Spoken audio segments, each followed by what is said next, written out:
Ти не си специален.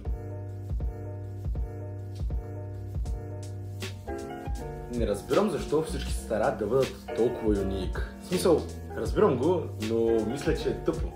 Защото в фундаментала си ние всички сме еднакви. Тоест, всеки ден аз ставам от леглото и ти ставаш от него. Аз закусвам и ти закусваш. Отивам да акам и ти го правиш същото. Правя някоя глупост, излизам, ям, пуша трева, пия водка и си лягам да спя. Твоя ден едва ли минава много по-различно. Тогава, какво ти пука?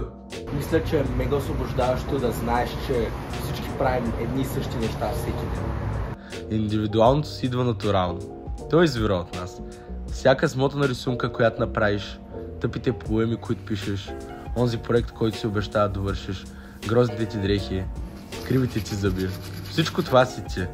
И всичко това е яко. Не е нужно да гониш тренда или да бъдеш някого, който не си.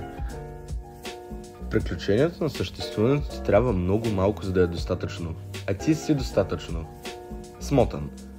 Липсата на специалност в твоето битие ти дава силата да придадеш сам значимостта на деня ти. Може би ако имах съвет, който мога да ти дам, той щеше да бъде: мисли напред, живей тук и сега.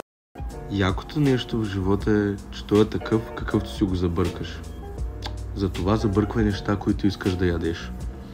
И така, докато се чуем отново. Да стъпваш по горещото, да се нахъсваш от зловещото.